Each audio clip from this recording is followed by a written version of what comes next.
start the record. It is good to see you all here today from different parts of the world. I'm sure somewhere it is morning and somewhere deep evening. Anyway, this webinar will be recorded, so after it is finished you will be able to see everything once again if you need to remind something for you.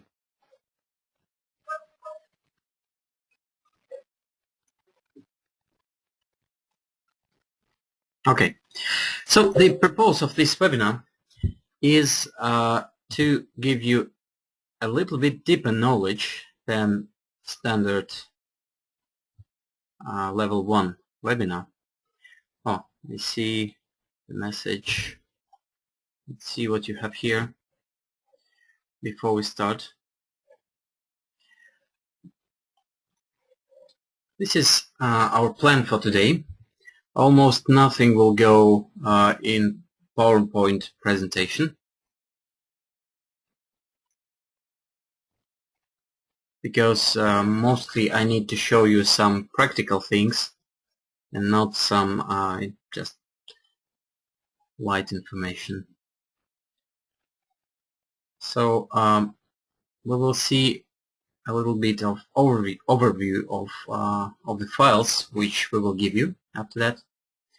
Then we will see some system building details, some typical themes, design examples, and one example for climate control.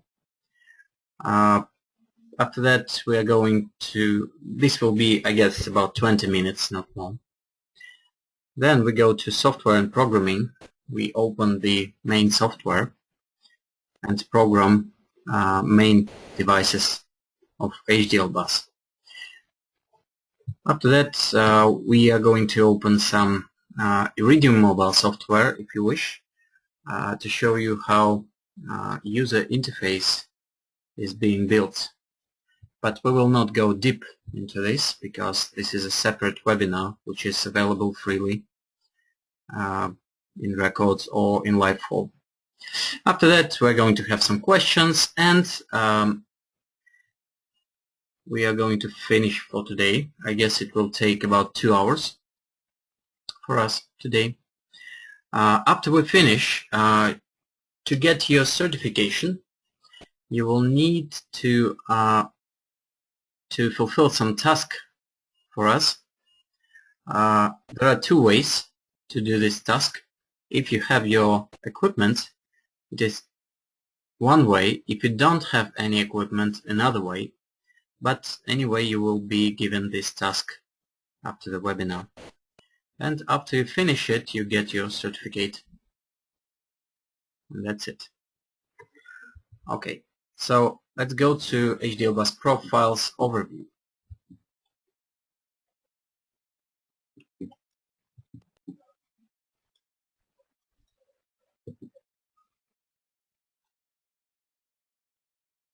So I hope you can see it. I opened now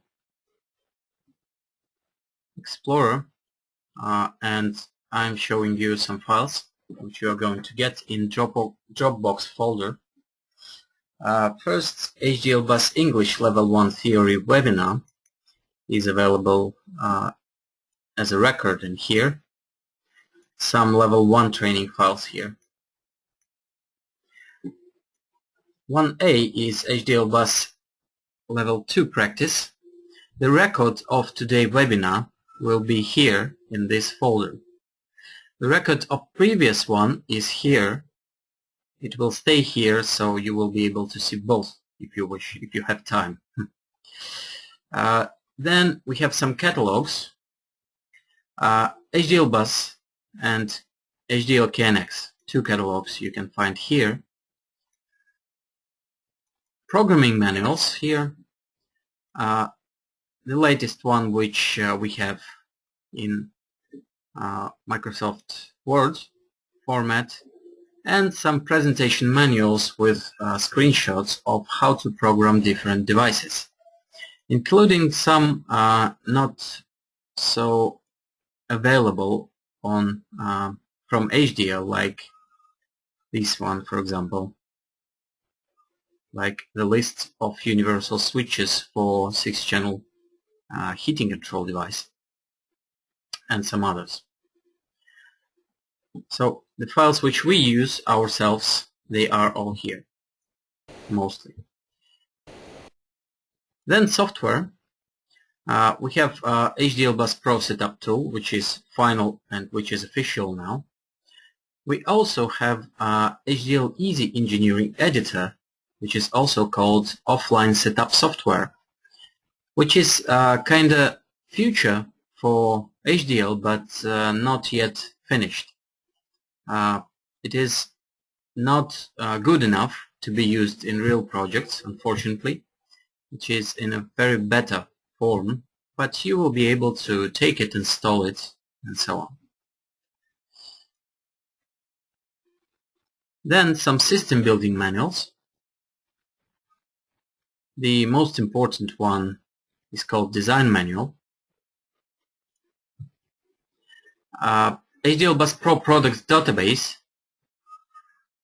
where you can open and see materials which we have for this device, something like, let's see, SBDN2 motor.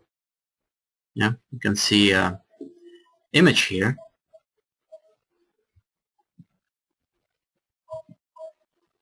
And 2 PDFs, which HDL has for this device, and so on. So pretty big database which you can use, and some brochures and photos which you can use for your own marketing.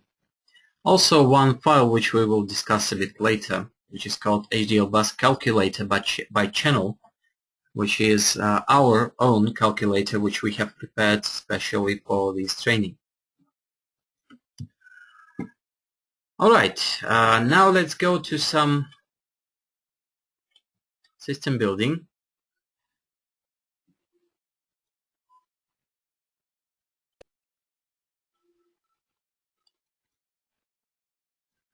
First, I want to show you a small example of the very small project,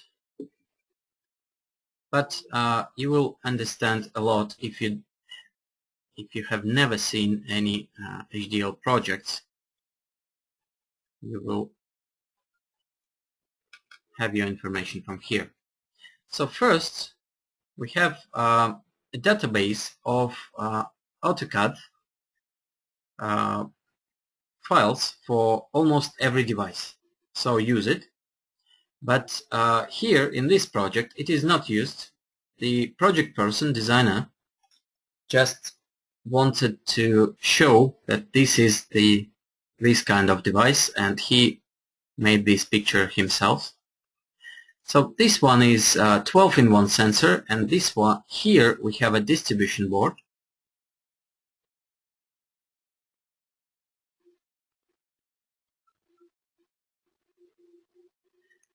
Then bus, moving to next device, here we have a DLP panel. And here one more 12-in-1 and more bus. And here we have a 1-channel motor device for this window. DLP again, because we have entry here, backwards entry. And another motor. And then we have an iPad here, but bus is not going into it because iPad works using Wi-Fi. So bus misses it and goes to a different device, 12-in-1 again, in a bathroom. Here it is a bathroom. And then bus goes back to distribution board. This is the thing which is not common,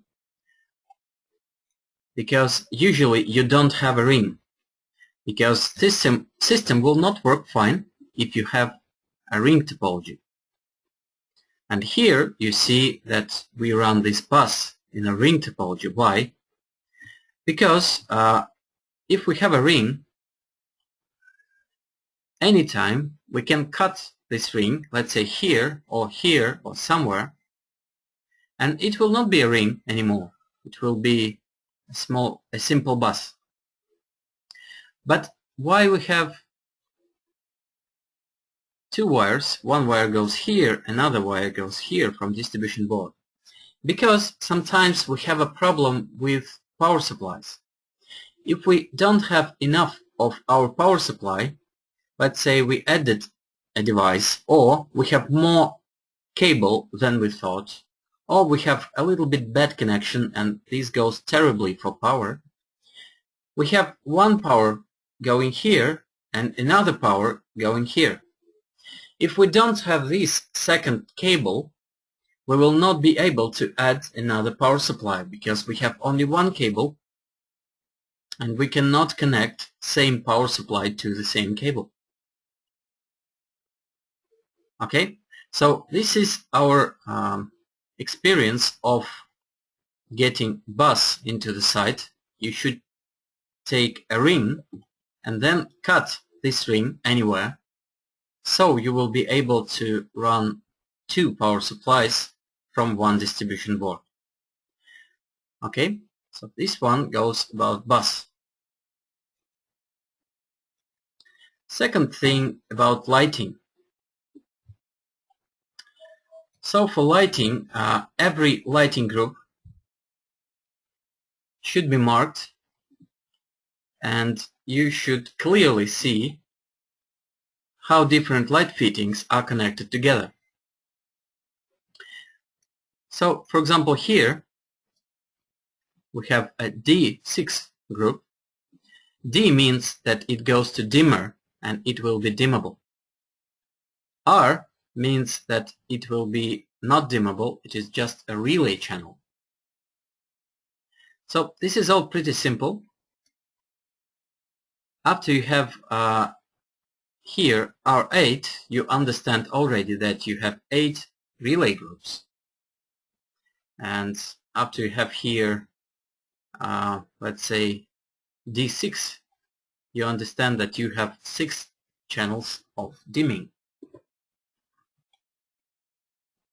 After that, it is very important, so from a design, from interior design, you understand what kind of light fittings are used if you need to dim them. And after you understand what kind of light fitting you dim, you can set up proper dimming.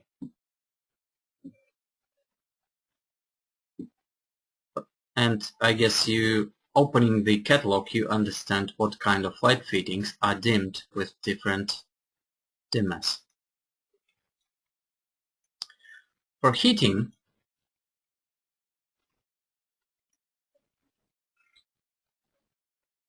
this project looks like this. This same project. You can see heating with warm floors here. This one is floor number 1. This one is number 2. And number 3 and number 4. So we have 4 climate zones in here. Each climate zone has a temperature sensor inside. So this one, 1, 2, 3, these are temperature sensors actually. And you can see it here that this is a temperature sensor. You can also see here how you connect these temperature sensors inside the wall.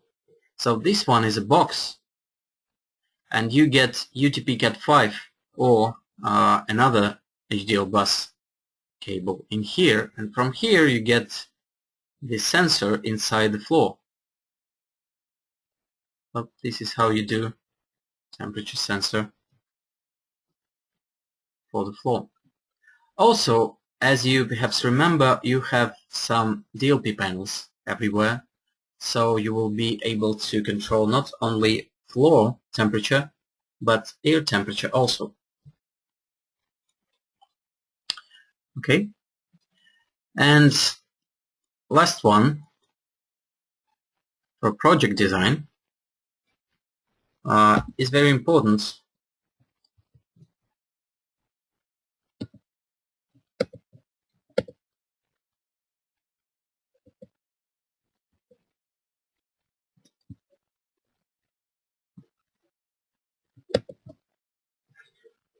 Oh, that's it. Something like this. It is very important because you need to understand what kind of light groups you have here and how many devices you have here.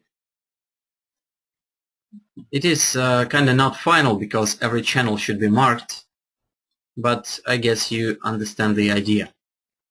So in here we have two power supplies. One power supply goes floor 1, another power supply goes floor 2, and you can see all devices connected to these power supplies. Then we have a bus connecting a relay channel, a channel relay. They are connected to R1, R2, R3, and so on.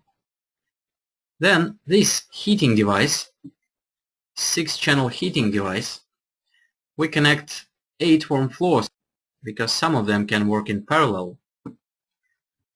And these circles are sensors.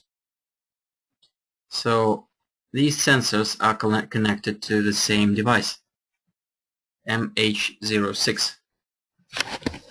MFH, sorry, 06. Floor heating device. Then we have some more relays connected to a 12-channel relay, and we have an IP interface which is connected to a LAN distribution board. And then at the bottom we have two 6-channel dimmers getting our 12-channel of dimming.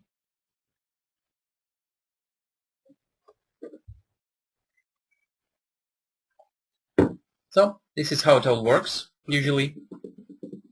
Except of that, you will have a bunch of additional documents which you need to prepare, but these are all different for different countries, so I'm not able to show you one document. But I guess if you are a projecting company or design company in your country, you need to know this.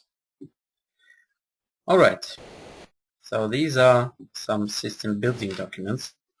And then we have a document which you need to know. This is an HDL document which is mostly not discussed during normal trainings. It will need some time now for a webinar showing system to bufferize it. So let's wait a little.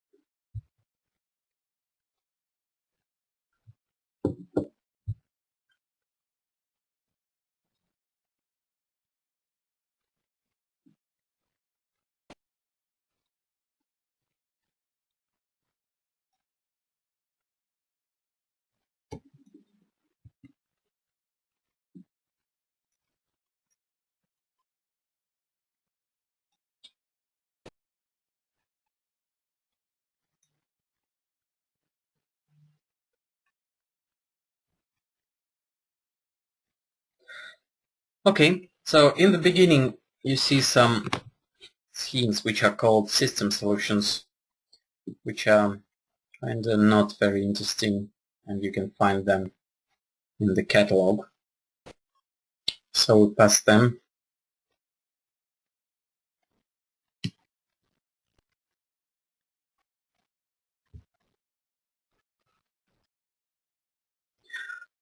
Yes, one solution which I wanted to show you here is a hotel solution. Many people asking about hotel solution not quite understand how hotel system for HDL works. It is very important to understand that for hotel system, HDL offers two kinds of bus. One kind is called HDL bus and another is special hotel bus. Hotel control host is device which connects IP, hotel bus and HDL bus. All three buses are connected together with this HDL hotel control host. Okay, and 18-channel mix controller only connects to this hotel host using hotel bus. Without this hotel host, it will not work. This hotel host also holds information important for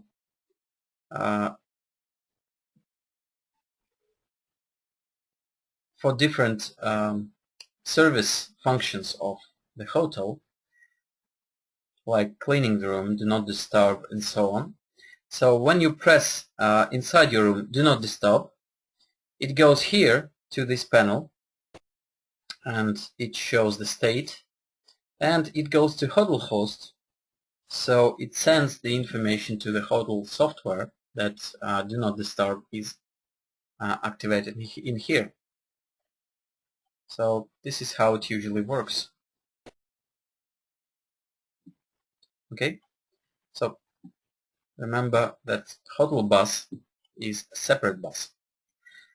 I won't stop on cables. You understand now almost everything about this if you've seen level 1 webinar. What you need to remember is that HDL bus KNX cable is actually better than Cat5e UTP cable, even though they have same technical details.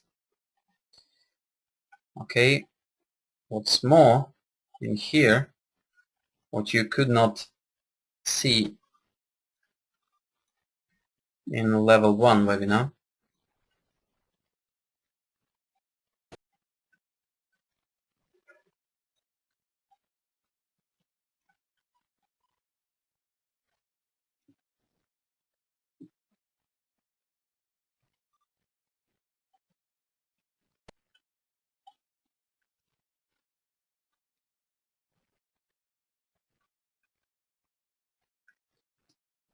in here you see that HDL bus is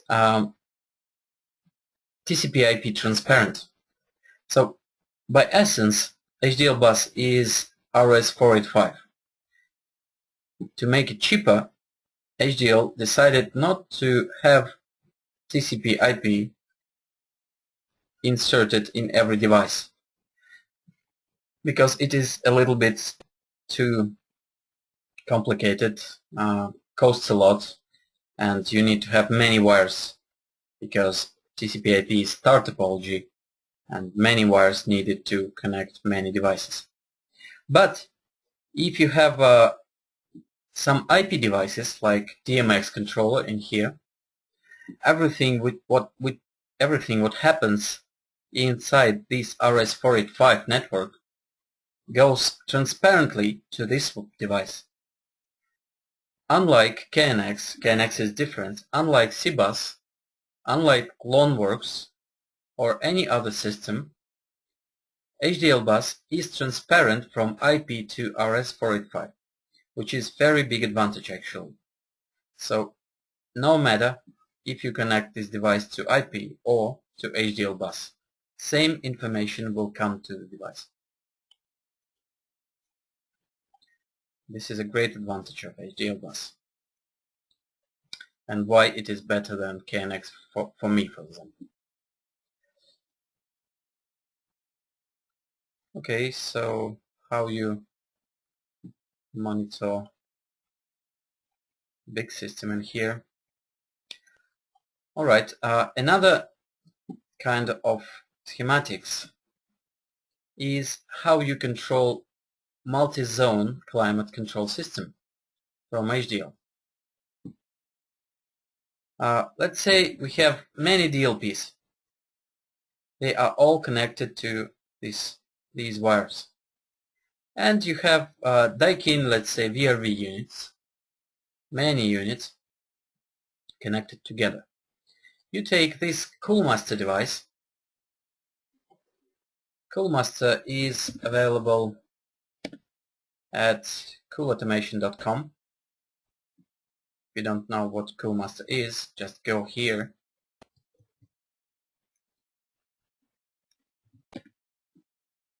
In product section you get CoolMaster, let's say for Daikin, but you can have for different models.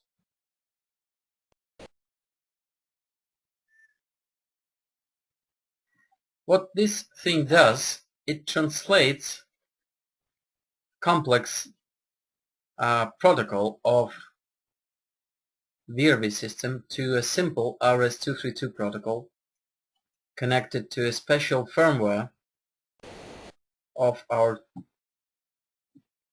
RS-232 device.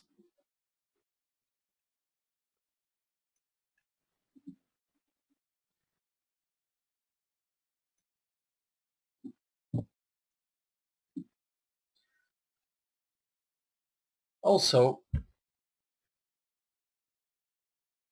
HDL claims now to have RS-485 firmware to directly connect to some Daikin devices. I will not go deeper into it because I have not tried it before. And also, if you integrate your system to a bigger building management system, you will need to use upper level protocol like BACnet. And you can have HDL BACnet module connected to IP and integrate with an upper level building management system.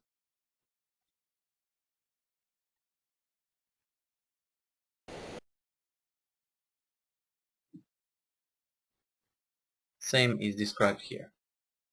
Central control system host and BMS connection using TCP/IP. Same.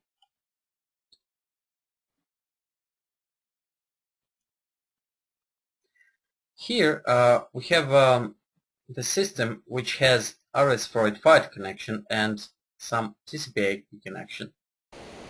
So Z-Audio, DMX controller, GPRS or SMS module, they are connected to TCP/IP only. And here we have some devices which control infrared using infrared. They control air conditioners and they control fan coils using this fan coil controller. So getting to your question, Daniel, this is the device which you need to control fan coil units. You will not need to control chillers because it works automatically. You will not be able to do so. You will just control indoor units and you will connect them in here. We have a newer version of this controller which supports 3 speeds of fan and 3 modes: heat, cool and ventilation. Also we have 0-10 volts output here and temperature sensor input. It can work together with DLP and without DLP also. So using this device you can control fan coil units. For heating, I would offer you to use MFH06 device, which I just showed you, 6-channel device.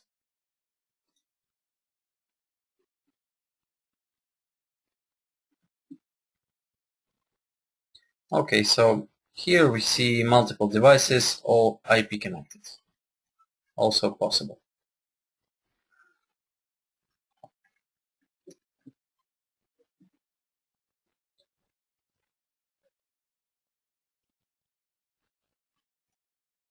Alright, we've seen typical case also. So, okay. Here you see a typical scheme of the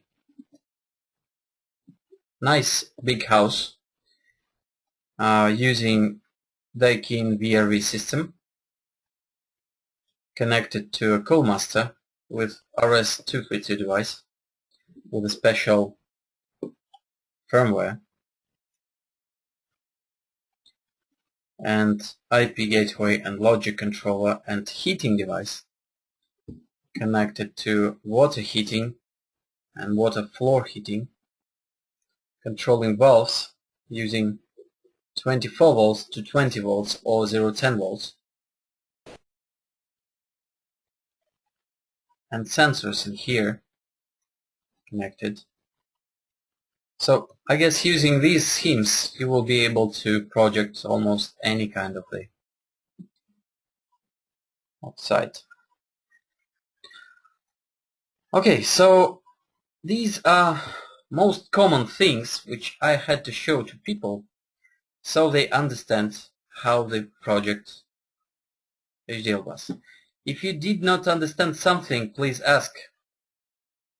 And if you understand everything or you are not ready to ask, maybe you should prepare, because we go to a software part. Software and programming. Okay. HDL bus has some kinds of software which you will need to use. Actually, two types of software which you will surely need to use. One is HDL BusPro setup tool. This is the software which you install and program your HDL controls. Also, maybe it will be replaced after some time with this easy engineering editor offline setup software. Maybe, but not yet. And the second software is Iridium Mobile, which you will need if you will have nice modern panels based on iOS, Android, Windows or macOS, and you will have a graphical user interface for it. Okay, so first and main is HDL BusPro setup tool today. After you install it, it will give you this small notice. It will say, please register your software, and it will give you a serial number. You send this serial number to these emails or to your distributor. I guess HDL now asks all dealers to send these numbers to distributors. And distributors send directly to China and receive a registration code back. Then you insert it here, press register, and your software is ready to use. So you do this only one time. Later, even if you upgrade, you will have your software already registered.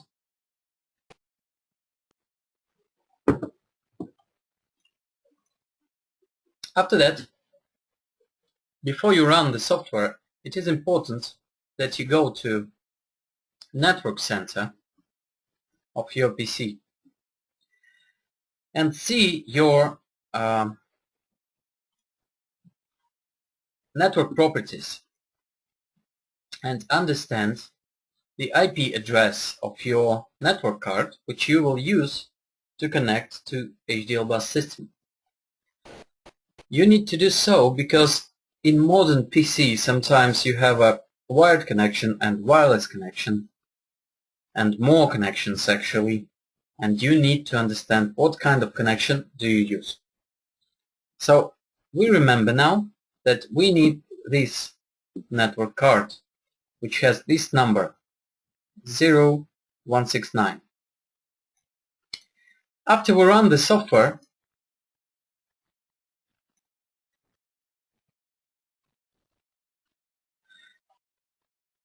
we press confirm in here, not changing this.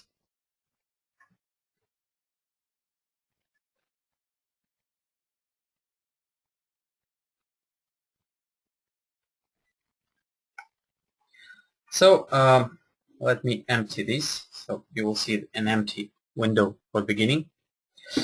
You will look at bottom here. You see we have the network card, which is fine for us, but it is possible that you will see different one. So be sure that all other network cards are turned off except of the network card which you will use to connect to your device. If you need to select between some Ethernet cards, you go here, Setup, Ethernet, and select good network card for you. Okay? Because many problems during first run are because software tries to connect using different network card than you need. Okay?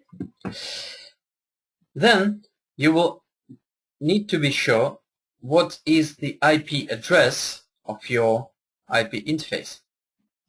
So the standard IP interface is like this.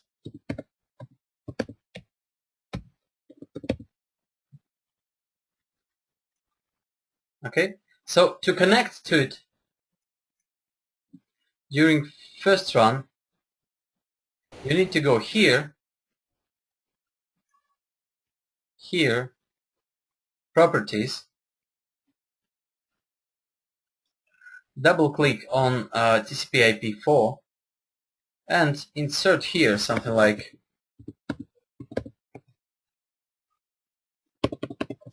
this. So anything with 192.168.10 here. So this number can be anything. And then you open the software again and you will be able to connect. My IP address is different. My IP address is, I hope, something like this, 0250. But I'm not sure, because what I need to know is this one. Also, I can ping.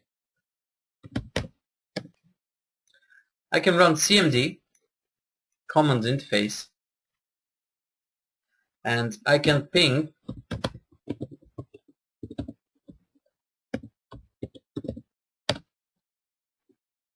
and see that it is not, actually.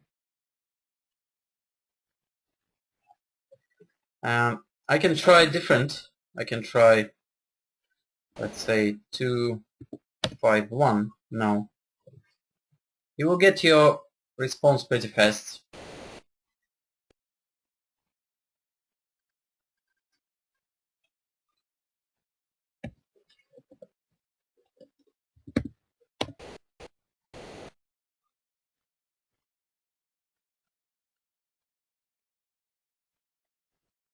Okay, not available. So I actually do not know what IP address of my interface is, but I'm quite sure that it is available in my network in here, in 0.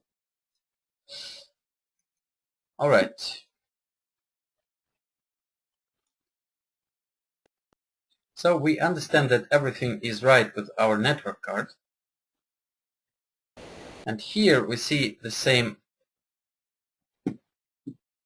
Ethernet mask than we have in our IP interface.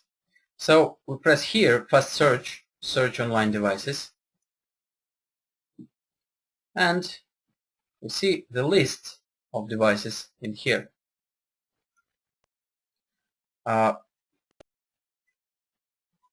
Everything what happens here will be maybe quite slow because I have a router which is not very good for UDP connections. But anyway, you can see some devices from my network in here. I connect using Z audio, I guess, so I can enter into Z audio now and see, oh, this is the one. This is the one which I tried to ping 0222.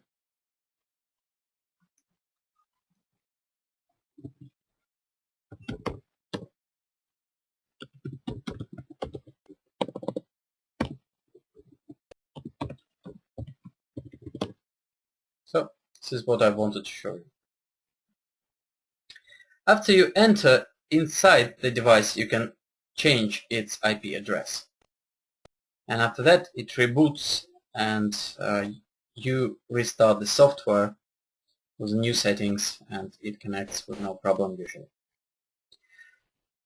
Okay, so if no questions, then I will show you some addressing details, and then we will have a small break. About addressing, every HDL bus device has subnet address and device address. So subnet address has nothing to do with Ethernet connections. So if you see, let's say, let's use some time to open design manual again.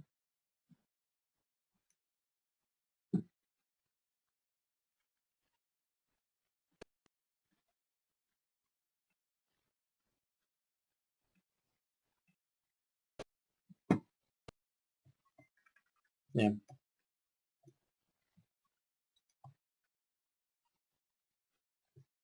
So many people looked at here and made some mistakes actually. They see here that subnet ID number 1 in here, subnet ID number 2 in here, and so on. So the most important thing is that all these devices should have the same subnet ID than this one, then interface. So if you have a interface, for me it's Z audio, in subnet number 1 and device connected to it in subnet number 2, they will not have a good connections to each other. So my idea is to stick to one, not changing under no circumstances. So do not change the subnet and have no problem. Also, for different subnets, you can also have one subnet ID. So in here you can have subnet ID 1, subnet ID 1, subnet ID 1, subnet ID 1. All these devices can be in subnet ID 1. And then they are going to have a best connection to each other. But if you need to separate them on different floors, for example, so this one is floor 1, floor 2, floor 3, and so on, they should not be directly connected to each other. And then they can have separate subnets, different subnets. Okay? So if you have one flat with different physical subnets, you can have one subnet address to all of them. Okay, so all devices in subnet number 1, even if you have many IP interfaces with many physical subnets. This is the best which works for me. Then you need to set up the address for each device. When new devices, there will be something like 1.5, some of them will be 1.4, 1.9, and so on. So if you have something like 10 devices on one address, you will have some problem with it. You will go to address management. Address management here. You also have a second option, but you use the first one usually. So in here, you just scan the subnet, scan your system,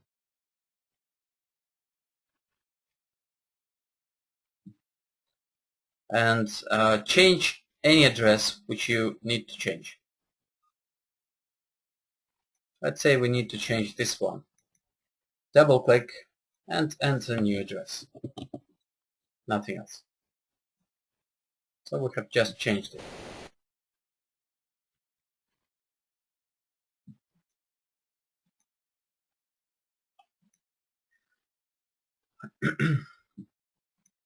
We have another option. We can go here to modify address.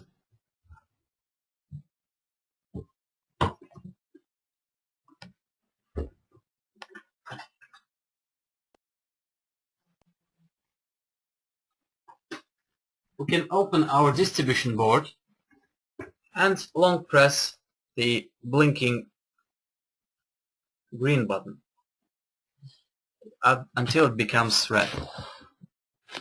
Then you press here, indicate initial address, and the device which has a red button will show you its address.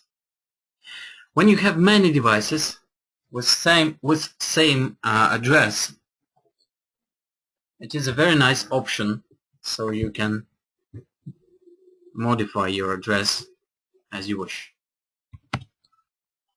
You press modify here. You can also press plus add and remove the address which is old and not needed anymore. So here you see the list with new devices, newly addressed devices now. Okay. Alright, so if you understand this and don't have any question, we will move forward after a small break.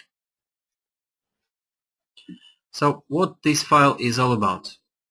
This is the address of the device. 111, 112, 113. So this one is device ID.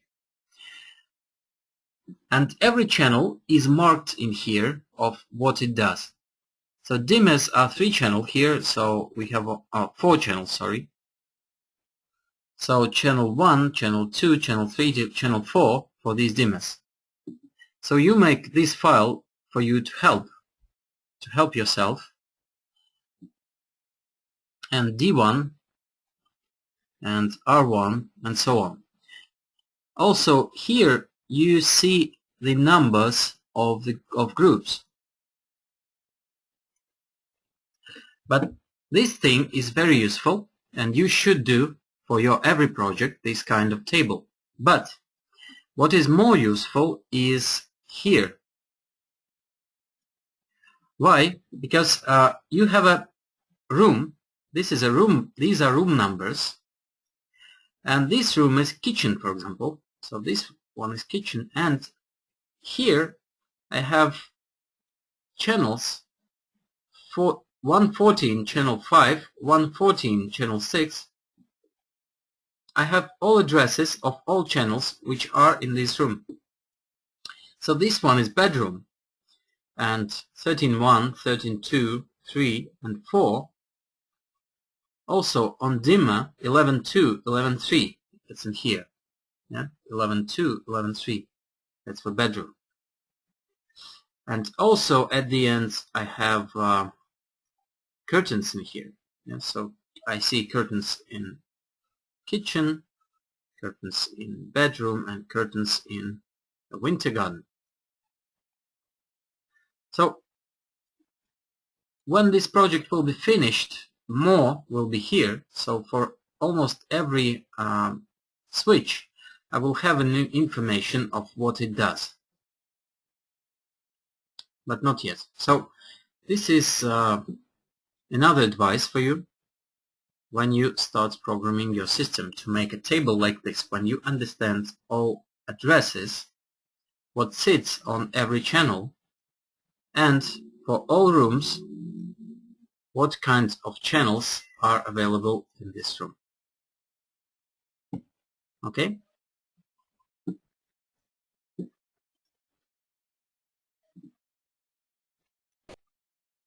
Alright. Now let's move on and understand how this all works. The first thing which we usually do, we go to something like a relay and see if it works. A relay has a device window when you can have a remark like relay 1, you press save and you see here a remark relay 1. Area is good for multi-channel devices like 48-channel DMX or DALI, but area is not very good for 8-channel devices. That is why I usually use one area number 1, and all loads are inside this area. Then we go to channel. Almost nothing you can do here, and you see here load type, but it usually does nothing. You have a protection delay and switching on delay and so on. So my relay is actually very old. So I guess maybe it is from 2009 or something like this. Yes, but one thing which is nice here is load test.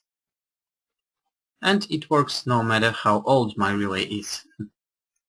So here you select the address of the device which you want to turn on off. And here you set up the channel number. You can save address and then start test.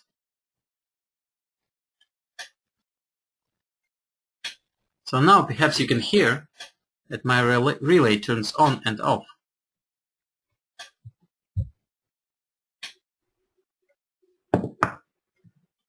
Then you stop the test, turning off your load if you had it turned on.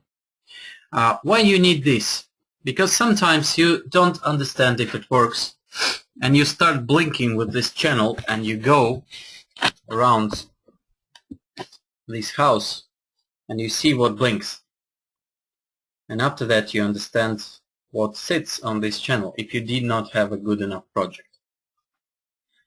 So this is what you do it for. Also, if you have many relays or dimmers and you don't understand what kind of relay here is, you just blink the channel you need and you understand what relay blinks now. Also, there is a small thing which will be maybe useful for you. If you type here 255 channel number and start test, relay is going to turn on and off all its channels. Same for dimmer.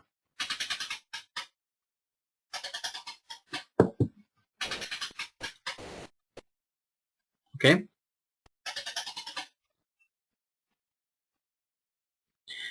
Also, you will see a big difference between old relay like mine. You can hear maybe 1, 2, 3, 4, 5 like this. So it takes a long time for a channel from 1 to 8 to turn on or off. But a new relay gives you all this on and off almost immediately. So you have a big click, like very fast, much faster than the old one.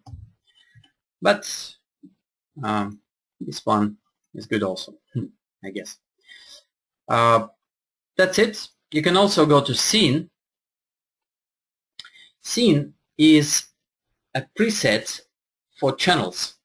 So you can, the scene number 0 is always everything off. So this is scene number 0. All channels are off. You can see here.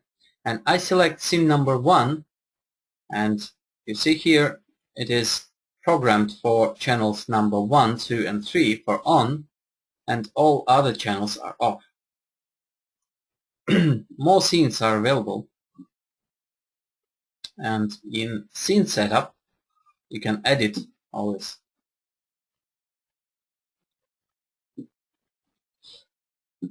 Scenes are not quite useful actually, but sequence, which uses these scenes, is quite useful. Sequence is a cue for scenes. So sequence can make a dynamic lighting for you, or running lights, or something like this. So you go here for sequence and select how many steps does your sequence have. Also you can select, is it going forward, backward, or there and back, or random mode. How many times, or unlimited, and how many steps actually will it have. Steps are scenes which are run. So you see scene, you go to step then, and you see scene number 1, then 2, then 3, with 1 second delay. 1 minute, 0 minute, 1 second, 0 milliseconds. And then it goes back, and then again. So sequence is many scenes going one by one for dynamic lighting. Okay, so this is what relay can do. Maybe you noticed that I did not do anything inside this relay, so you don't have to do anything inside the relay so it works. You just need to understand its address. Now let's go to switch and try turning something on.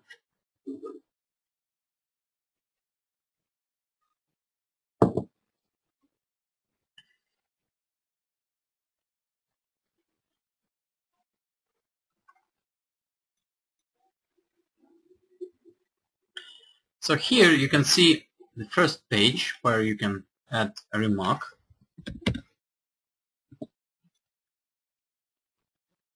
See, remark is added. Remark is stored inside the unit actually. Here is LCD backlight and LED backlight.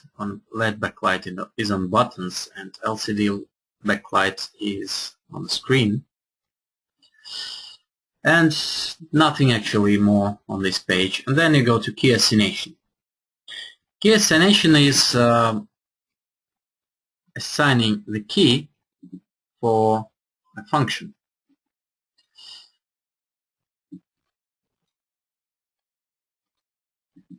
So first you select your page. 4 pages are available on DOP.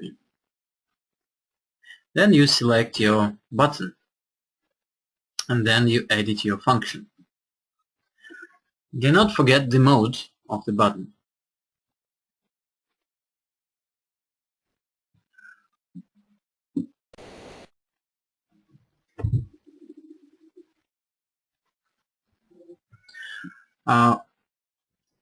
Let's go from the top button here. Don't go to the test the switch, it's useless. Just go from remark and down here. So remark is our mark to remember what this key does. Do not think that it will go to your screen. No, it will not go to your screen. This is just for you. So this is something like wall light and so on and so on. So usually we set up the system like this. All, on, off. Then we have couple main loads like central lights and maybe wall light, and then we have something like curtain, open, close. So this is the most usual setup for a first page of DLP. So when person comes in, only top button will turn everything on and off, and then two main lights are controlled and dimmed, and bottom buttons open, curtains, and close. All other switches are usually like this. So top button on every room turns on and off.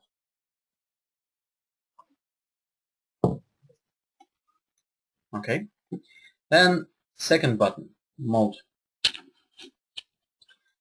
Modes available for buttons. Single on off means that we control single channel, just one channel. Combination on off means that we control combination of channels, many channels. Sometimes it is called multi-channel, sometimes it is called a scene or a preset. But here it is called combination. Then we have a word separated. Separated for DLP means that button becomes separated and right-left sides work differently. Double-click single switch means that on a double-click one function, single-click another function. Double-click combination switch, the same for combination of loads. Momentary is you press, it's on, you release, it's off. Sometimes this function goes for motors or curtains. Clock, I don't use it. Separated single means that this is a one single channel which you control in separated mode. You press right, it's on, press left, it's off. So what I usually do is I use separated combined for first button, then single on off or separate single, and the last button usually goes to separated combine again.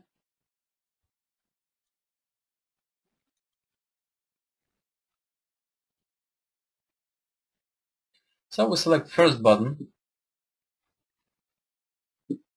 and we remember that we have a relay with 1.5 address and a dimmer with 111. So this one all on off. So what we do here is we select close and we select how many functions do we need. Let's have something like 10 functions. Okay, so close is when we press left on the button, left side of the button. So we double click or press function,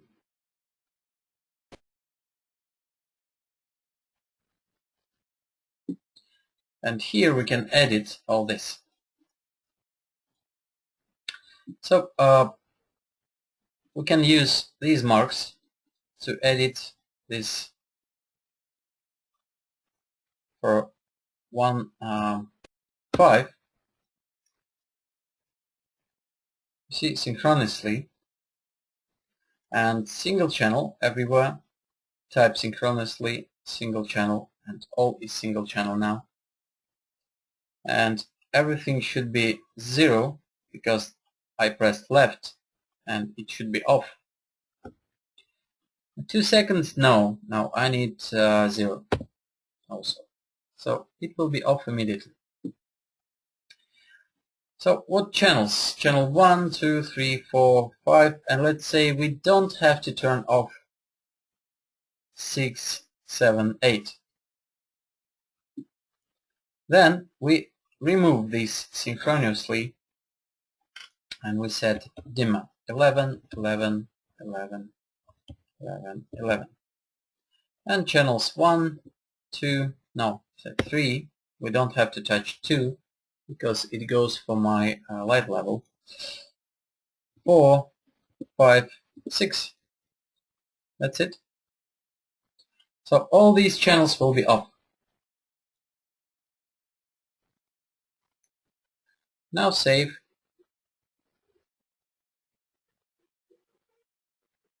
And that's it. Then I go to open. And I realize that I have different channels here. And I need again 1, 1, 5, 5, and so on. So this is boring actually. So not doing this,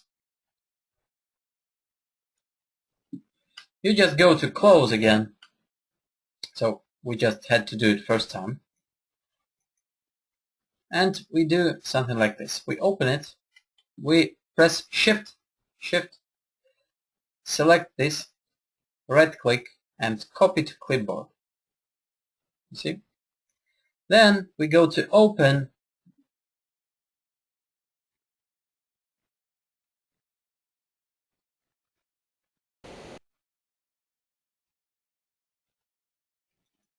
we open it,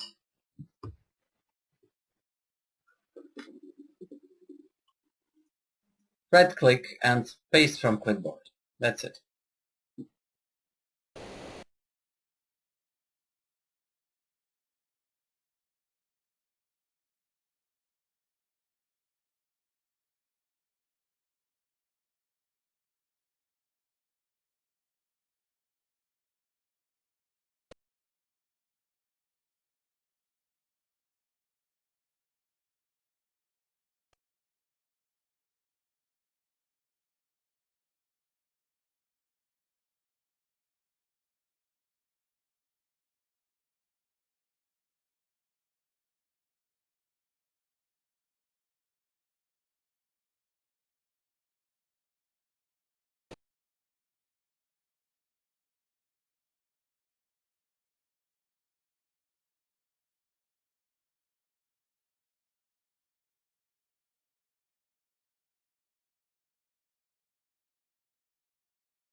Okay.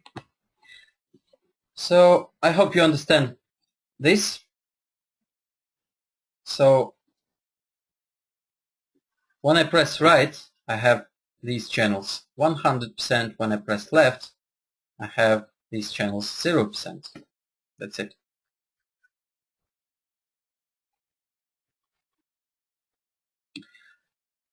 Okay. Also, we can see in our notepad what happens if we insert what we copied in here. Yeah. So if you love text editing or something like this, and you have all your scenes already typed in, you can do something like this. So just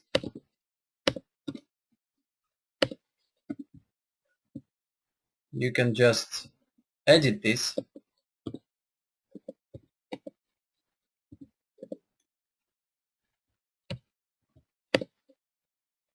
and then copy this and insert where you need. Okay. What you can also do is you can copy whole button. You just press here and copy key config. Then you go here and paste key config. It is asking you that it will delete all settings of this key and replace with its own. But I don't quite like this, and it will not be inserted in your it is not bufferized. Actually, it is not text. It is something different here, so I actually don't use it. Alright, so all on-off we have done. Then our dimmer 111, single channel control, channel number 3, turns on during 2 seconds. 0 minutes, 2 seconds. Perhaps you understand everything here and you just don't know what kind of functions can here be. Actually, single channel lighting control is something which you send to relays and dimmers.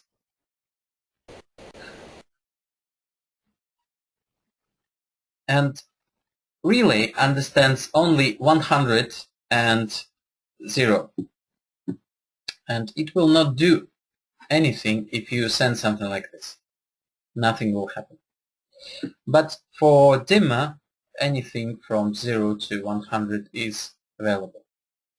So you can turn on during this time up to this level. Also, we can run a scene in a dimmer or in a relay. Remember, our relay is 1.5. Scene number 1 in area number 1 will be run.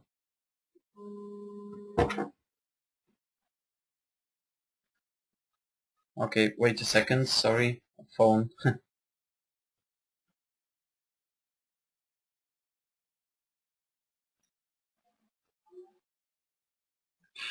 Okay, so we continue, and more functions I will show now.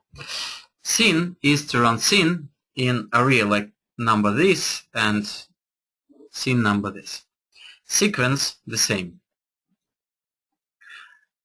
Timer switch is running timer number this, turning it on or off in a logic controller, let's say.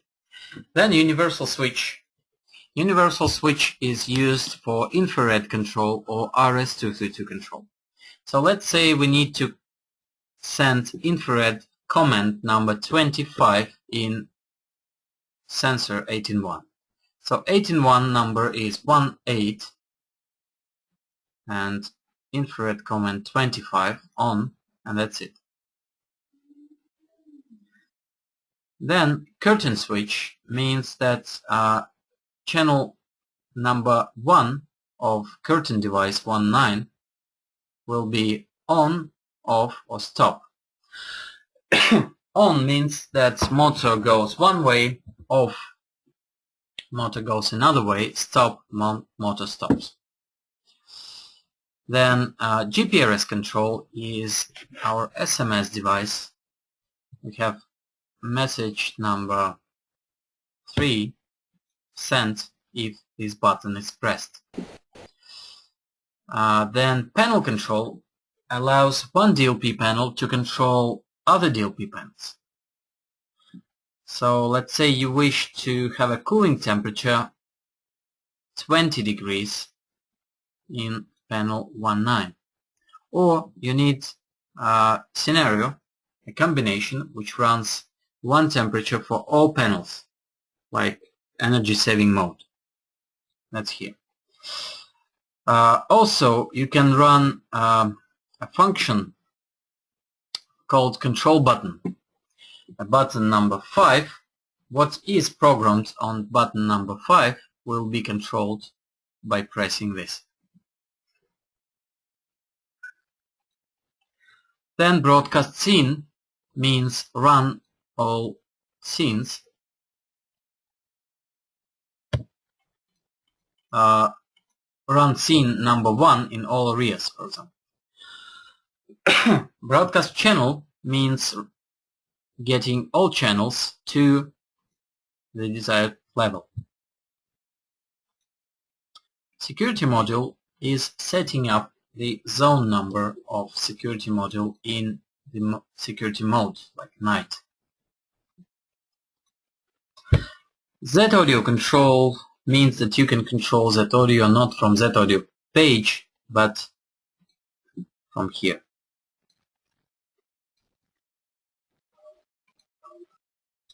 Universal control is something new. I don't know if it is being used anywhere right now, but maybe it will be used. DALI area dimmer is dimming of all area in DALI interface. And IR control is something I don't actually know. I guess this one is for a new device. This is not IR control in IR emitter or in 8-in-1 or in 12-in-1. Alright. So in device 111 we program channel number 3 to 100%, and if we have a single on-off function we can also dim it by long pressing it. Okay, and then separate it combined for curtains. Let's say we have a curtain control device, curtain switch,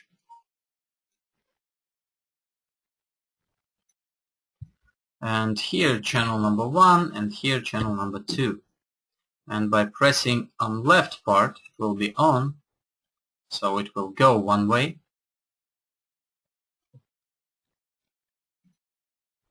and by pressing right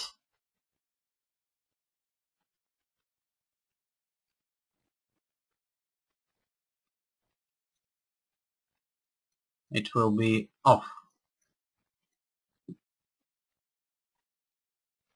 And stop will go after the timer is finished, and timer is programmed inside curtain switch.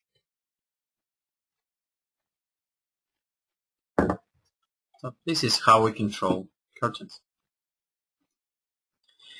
Then we need to upload a picture. So we go to pick upload. Here we have pictures for normal or off state, and here we have pictures for on state. All pictures should be 80 by 32.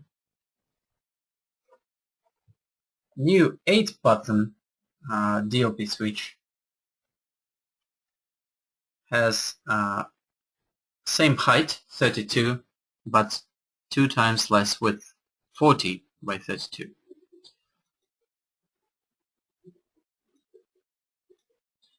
Well, let me find some kind of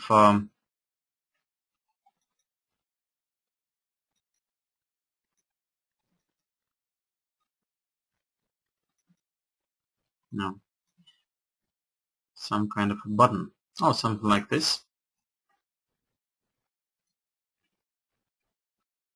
So you see, you can have something like this, or we can have something like this, like off, and this like on. These BMP pictures you can edit using Photoshop or Paint, any actually. I prefer Photoshop because you can use every pixel in there, and you can have layers, and after that you can have it exported in monochrome BMP. Then you press upload all, and it uploads your images to your panel.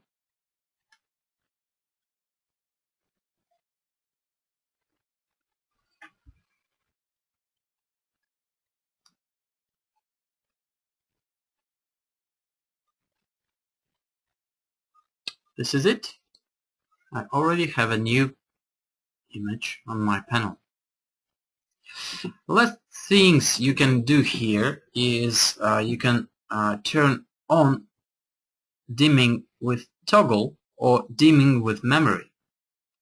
Dimming with memory means that it will store the last dimming value inside the switch, and then short press will restore this value. So it will remember last dimming state. And in toggle it will always 0 100, so minimum maximum, and once you long press it you dim it. And here you can disable the dimming or enable it back. And here status LED indicator, if it works or not. It usually works.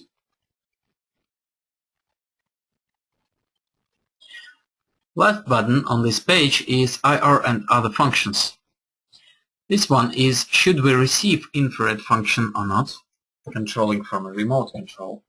Here, do we display temperature or not? And here, if we have a minimum dimming value. Sometimes energy saving lamps, when you dim them down less than some amount of percentage, something like 30%, they will blink or something like this. So if you set up this, it will not blink, it will just dim until this level and after that turn off.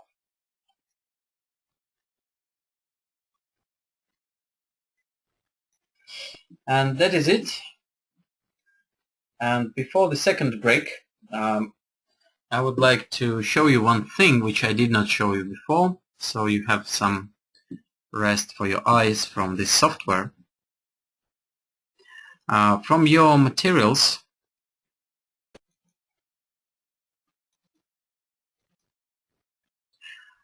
we have this HDL bus calculator by channel.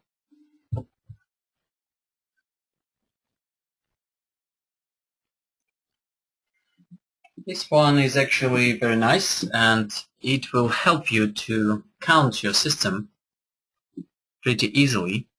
Just don't forget to get your country prices inside. So we have two Excels here. One is the result,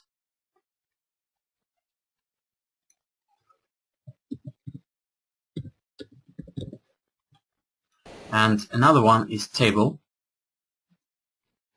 So both these sheets, they work together. So here you can count by room. Let's say you delete all this and you say you have one relay channel here, two relay channels here, one in toilet, three in bedroom, two in corridor, one in balcony. Then motors, you have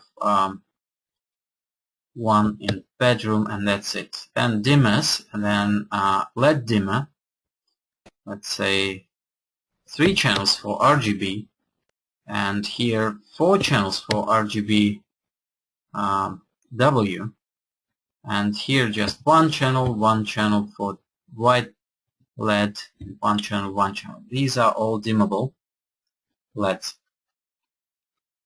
Then IR transmitter, you have air conditioner in bedroom, okay, and you have a television in where?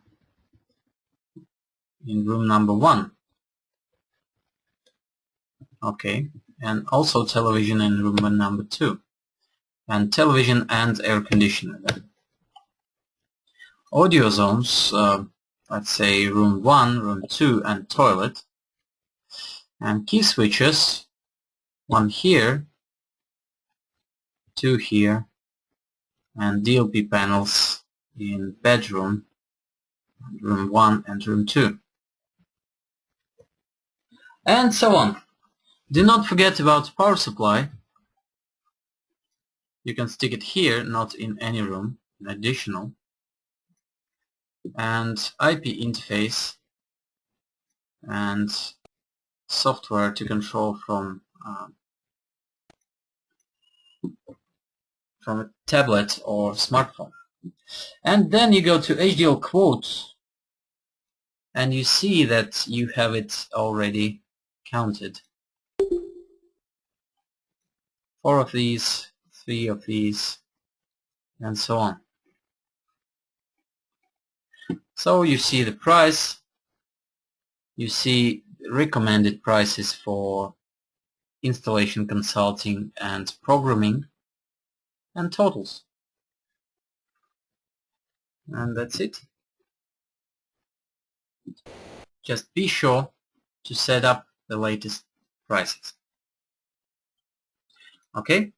Very useful file. You can use it every day with every new client. Alright, and now we have our last break. Also 5 minutes. You have seen the most important part of programming, which means that you understand now what kind of commands can we send.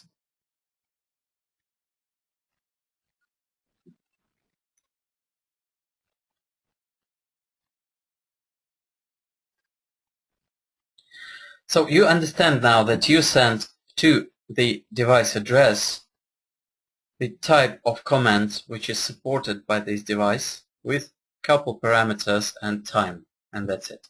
So this thing is most important. If you program, let's say, SB drive FOZ, here you will see the same. And if you control most other devices, you will see almost the same almost everywhere.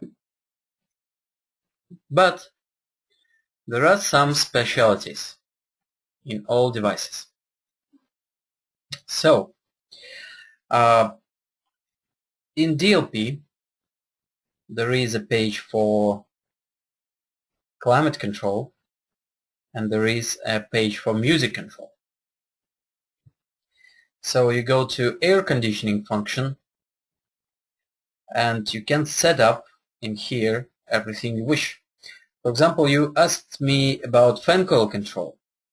You just take a fan coil controller, SBD and HVAC, you press here enable, and you enter the address of this device here. Also, if you use CoolMaster, you select new and you can enter the number of the air conditioner which you need to control. Okay, and here you adjust panel temperature sensor.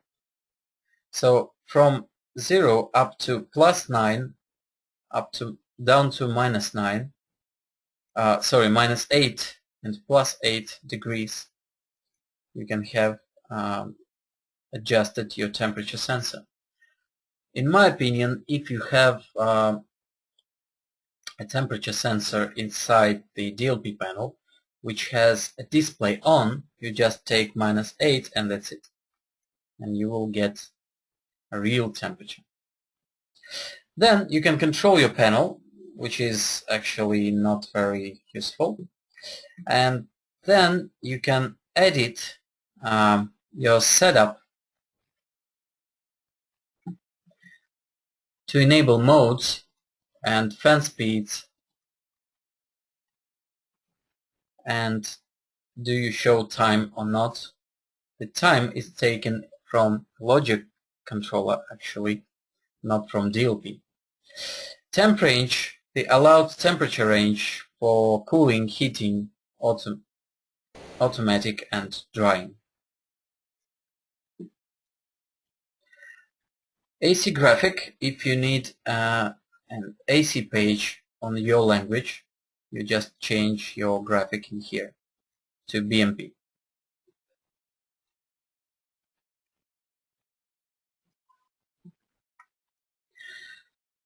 And most important part, if you wish to control your air conditioner not using HVAC device, but using infrared command, you just press here infrared emission, you press save, and then you select the mode, cooling temperature for example, and then you see all these cells. So let's say you want to send infrared switch, infrared command when 20 degrees is selected. So you have 8 in 1 in here, Oh, sorry.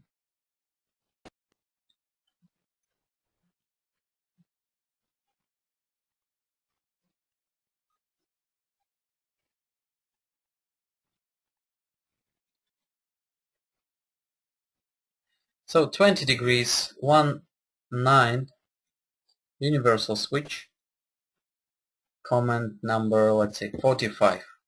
Yeah, and it should be the command for air conditioning 20 degrees.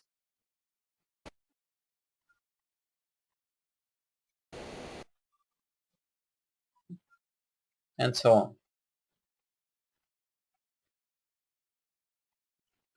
on. Also, let's go to floor heating page. Air conditioning function does not have any kind of logic. It can either send infrared commands or send command to some more clever device like HVAC or Coolmaster. But in floor heating it has some brain inside. It has some logic to set up the floor heating or just heating. You just need to select your channels which control your floor and set up the sensor. Sensor can be external or internal sensor of DLP. If you use internal sensor, it is best to use floor protection temp sensor, because if you have a wooden floors, it is not allowed to make wooden floors hotter than 27 or 28 degrees. Otherwise they will be dried and they will break actually. Okay, music page. You enable it, you select subnet and device ID of your Z audio 12. See here 12 and its zone number, and that's it. It will control that audio. In a basic setting, you can select what kind of pages do you see, does your client see, and what kind of pages your client does not see.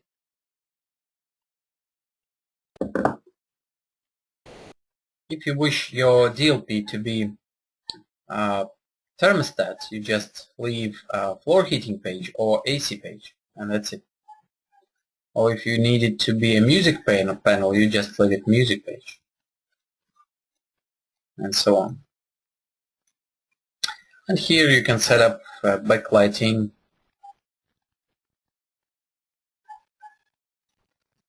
and some other settings. Okay, now let's go to 8-in-1 infrared functions.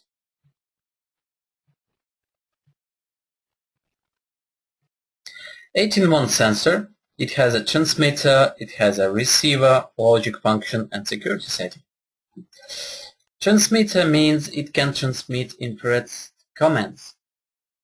So infrared commands section is here. Cells from 1 up to 249 are available. The new one, I guess, allows you only up to 200. You select numbers of cells which you need to see, and this one is infrared database.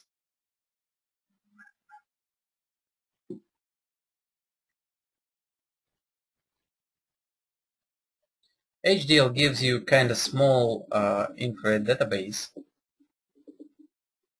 for different devices, but you can control, I don't know, Apple TV here, Samsung television here, and some other devices. If you don't have your devices, you just press here as or learn, and you select your USB infrared reader, and then press ready and press the needed button. After that you go to device setup and add a new device and add a button number like channel up. Then press return to database, restore to database, and it will be added in here. After that, you select your commands and press upload, and it uploads.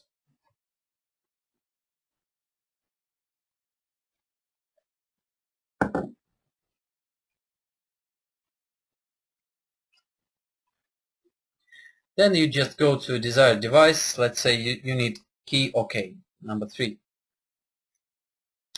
Then you go to DLP. But usually you do it from Iridium software or something like this, from a tablet. Then you go to your key.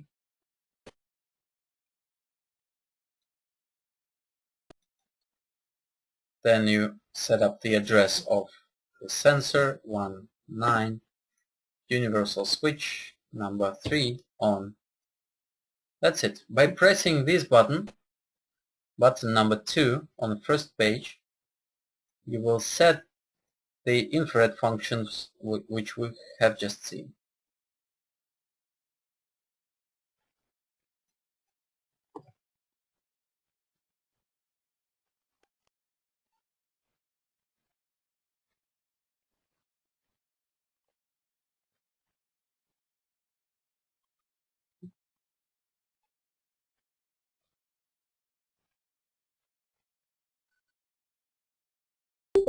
Okay.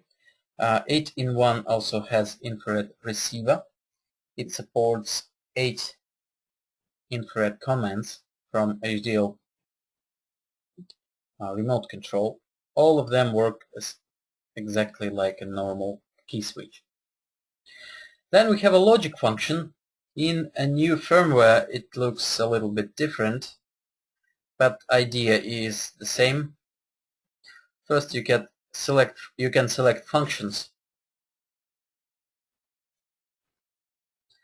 Dry contact number 1, 2, external condition 1, 2, and lux sensors and motion sensor, if they work or not. If you want to enable or disable these sensors remotely from another button, for example, or from a touch screen, you will need to remember this number.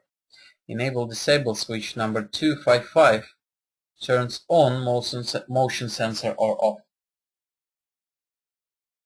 So you send universal switch 255 off to this sensor and motion sensor stops working.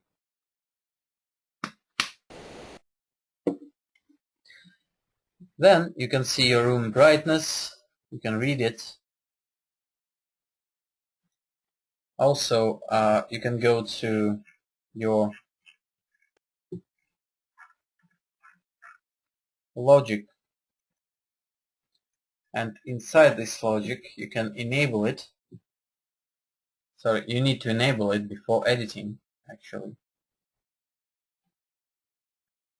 And then inside this logic you say if dry contact number 1 is connected and number 2 is disconnected, and lux sensor shows from 0 to 400 and motion sensor shows that there is a movement, then you do this command. And up to 20 commands are available for you. Same commands as inside the switch.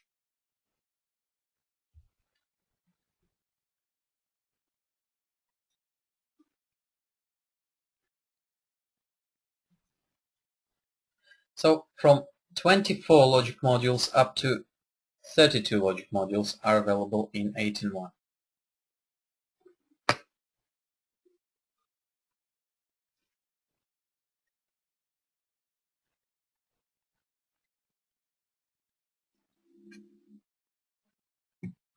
Okay, and last setting in this sensor is security setting. So the new one would not allow you this. It just allows you to set up the address of security module and that's it. But here you can in older version you can set up where dry contact number 1, 2 and motion sensor belong to. They belong to area number 4 and they work with security level vacation away, and then there is a delay 4 times longer because maybe this room is the room where can a person be when he sets up the security. So this is what you do it for. That's it. Okay. And some Z audio functions because it is very fast. So here you set up the IP address of Z audio. If you have many Z audio, you change this IP MAC. So they should not be 858585 because they will spoil each other in the router. So you change this.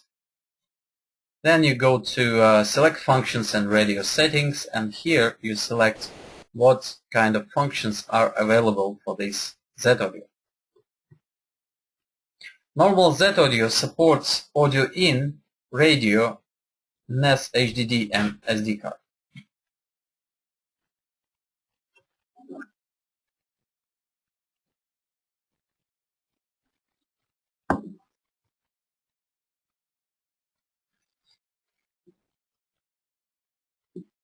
These other functions, server, web radio, intercom, they are not used. Here you can set up radio stations, FM, and they will be available in selecting when you control your Z audio. Also, FTP settings can be set up here. When playing every song, it will copy this song to SD card from FTP and play. That's it.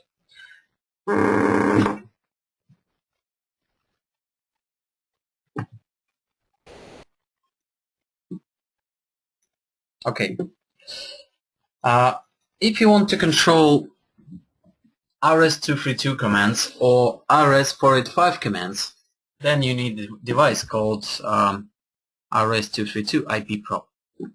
It has IP interface on board, the same as a normal IP interface. You can change your IP address here, and here you can select the mode which works here: ASCII control and feedback, static transmission and Nuvo music control. Usually it's ASCII control and feedback, and you can configure your RS-485 port and RS-232 port.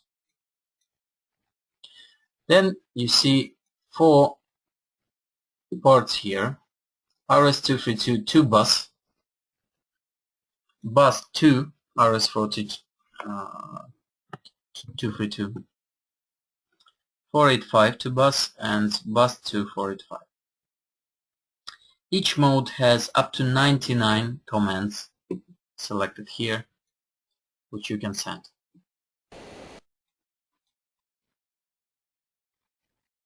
Okay, and they work absolutely the same way as infrared. And the last controller which we need to see is logic controller.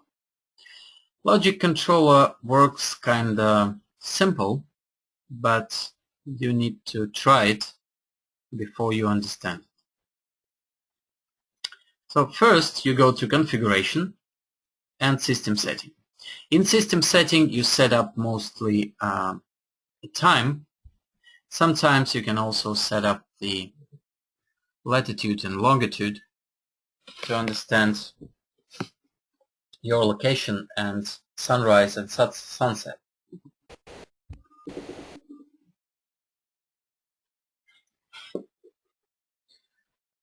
Then you go to configuration and you have 12 desktops here.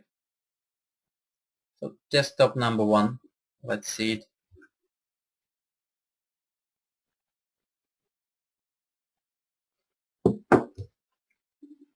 It is empty. You right click on it and you select modify logic diagram. Here you can add logic diagrams with AND or NAND NOR logic. Let's say we select AND and we click here. This is our new diagram. If 1 and 2 and 3 and 4, then 5. So we right click on it and we edit pin setup. Pins are here, 1, 2, 3, 4. These are pins. So if pin number 1 says that it is a year, let's say 220, yeah, then we right click, modify output,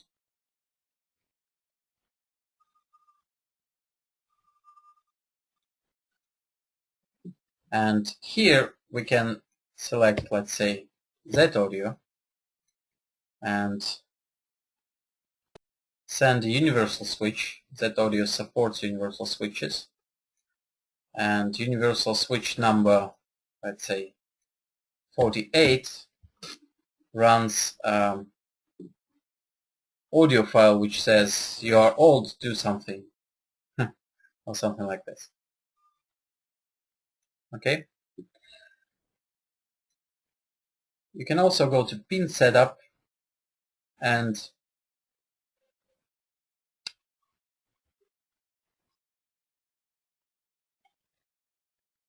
go to date type, let's say date period, from this month day to this month day. Let's say from month number 11 to month number 3 it is winter, and from 20th here up to 15th here it is usually cold. So if it is like this, then do something like this, or every month or every date period. Also, universal switch, you can send this number to logic controller and it will do what you say in output. You can also have more logic diagrams and you can connect them. Pin setup, let's say if device channel status, device 111, channel status number 2 is on, yeah, then confirm start point, it will be start here, and here right click, confirm endpoint to number 2. Yes? So they become connected.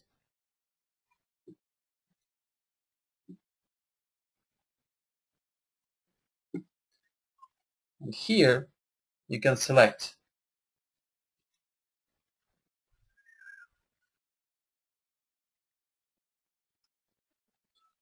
pin number 1,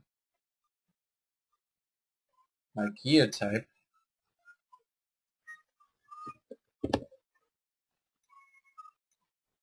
okay? So if it is year 2020 or this one is true, so this channel is on, then do something like this. So here it is, how it all works. Then you save it, close, and do not forget, if you want this device to do something, just press here, equipment activation.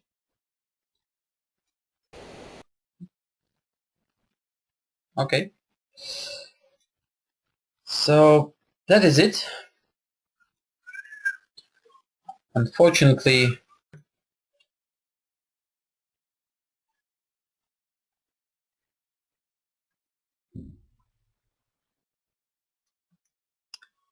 you have your materials. I will, in the letter up to the webinar, I will send you these materials link.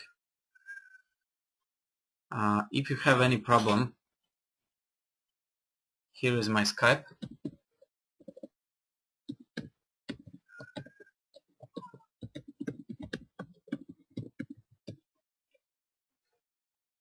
once again.